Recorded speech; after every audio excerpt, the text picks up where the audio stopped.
टुक्रा टुक्रा अवस्थामा भेटियो जहाज। सबै यात्रीको मृत्यु, कोही पनि चिनिने अवस्थामा छैनन्। अन्ततः घटनास्थलबाट 14 जनाको शव संकलन, बाँकी खोज तलास हुँदै। पहाडमा ठोकिएर टुक्रा टुक्रा विमानमा अति नै मिलनसार र अनुशासित थिइन् किस्मी थापा। घटनास्थल पुगेका शेरछन् भन्छन् शव चिनिने अवस्थामै छैनन्। आइतबार बिहानको 9:30 बजेको समय थियो, जसमा तारा एयरको विमानमा यात्रीहरू चढ्नको लागि आतुर थिए। एकै घरका 4 जना मुस्ताङ घुम्न जानको लागि घरबाट निस्किएका थिए र अन्य परिवारहरू पनि खुसी साथ विमानमा चढेका थिए। तर तारा एयरको विमानमा यात्रा गरेका ती यात्रीहरूलाई के थाहा, हाम्रो केही छिनमै प्लेन दुर्घटना हुँदैछ भनेर। एकाएक पानीको वर्षा भयो, डाँडा पाखामा धुडीले छेक्यो। अगाडि पछाडि पानी परिसकेपछि देखिने अवस्था नै थिएन।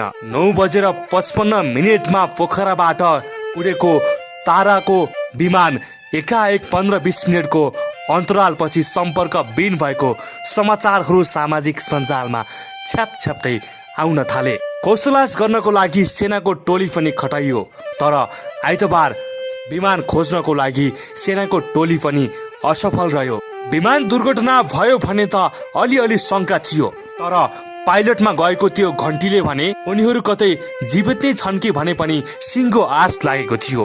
हिजो मात्रै सबै यात्रु सकुशल हुन् भनेर धेरै नेपालीले प्रार्थना पनि गरे, तर आज एकाएक बिहान भने कोहीको जलेको अवस्थामा शव भेटियो, कसैको टाउको नै नभएको अवस्थामा शव भेटियो भने कसैको शव भने टुक्रा टुक्रा अवस्थामा भेटियो। मुस्ताङमा दुर्घटनाग्रस्त अवस्थामा फेला परेको तारा एयरको जहाजमा सवार 22 जना मध्ये 14 जनाको शव संकलन भएको छ। जहाजमा सवार कसैलाई पनि जीवित अवस्थामा भेट्न सम्भावना नरहेको अधिकारीहरूले बताएका छन्। त्रिभुवन विमानस्थल नागरिक उडान प्राविधिकरणका प्रवक्ता टेकनाथ सिटौलाले 22 जना मध्ये 14 जनाको शव संकलन भएको रातो पार्टीलाई जानकारी दिएका थिए। उनले अन्यको खोजी कार्य जारी रहेको भन्दै शव भेटिएका मध्ये केहीको चिनिने अवस्थामा र केहीको भने छेद विच्छेद अवस्थामा शव भेटिएको जानकारी दिए। आइतबार सम्पर्कविहीन भएको विमान सोमबार बिहान मुस्ताङको थासाङ गाउँपालिका 2 मा भेटिएको थियो। स्थानीयले खबर गरेपछि नेपाली सेना र प्रहरीको टोली घटनास्थलमा पुगेको थियो। जहाज पुरै टुक्रा टुक्रा अवस्थामा छ। अहिले शव संकलन गरिरहेको नेपाली सेनाको विजयपुर ब्यारेकका प्रमुख सेनानी प्रेम पौडेलले जानकारी दिए। दुर्घटनामा परि मृत्यु भएकाहरूको शव सिधै काठमाडौँ ल्याइने तयारी छ। हुस्सु र कुहिरोका कारण अझै हेलिकप्टर राम्रोसँग उड्ने अवस्था नरहेको उनले बताए। चालक दलका 3 सहित 22 जना सवार जहाज पोखराबाट जोमसोमका लागि उडेको प्राप्त भएको छ। विमानमा एयर होस्टेस किस्मी थापा पनि थिइन्। विमान हराएपछि थापाकी सहकर्मीलाई उनलाई सम्झिरहेकी छन्। सहकर्मीका अनुसार एयर होस्टेस थापा मिलनसार हुनुको साथै अनुशासित पनि निकै नै थिइन्। तारा एयरका अनुसार उक्त विमानका चालक दलका 3 सदस्य सहित 22 यात्रीहरू सवार रहेका मध्ये धनुषाका एकै परिवारका 7 जना रहेको पुष्टि रहेको छ। धनुषाको मिथिला नगरपालिका 11 लोटा गाउँका 7 जना रहेको यति बेला पुष्टि भएको छ। पोखराबाट जोमसोमका लागि उडेको तारा एयरको दुर्घटनाग्रस्त जहाज भएको स्थानमा पुगेका स्थानीयले अहिले शव भने संकलन गरिरहेका छन्। जहाजमा आगो नलागेको उनीहरूले बताएका छन्।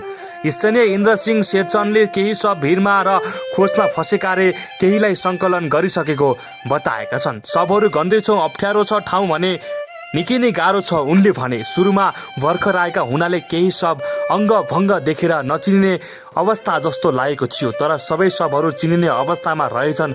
आगो लागेको छैन, त्यहाँ सेना पनि भर्खरै जाँदैछन्। त्यस्तै आइतबार पोखराबाट जोमसोम जाने क्रममा मुस्ताङको थासाङ गाउँपालिका 2 को शनिश्चरेमा दुर्घटनाग्रस्त तारा एयरको विमानमा 3 परिवारका सबै सदस्य परेका छन्। चालक दलका सदस्य सहित 22 जना सवार रहेको यो विमानमा 19 यात्रु रहेका थिए भने नेपालको एक श्रेष्ठ परिवार पनि यो दुर्घटनामा परेको छ।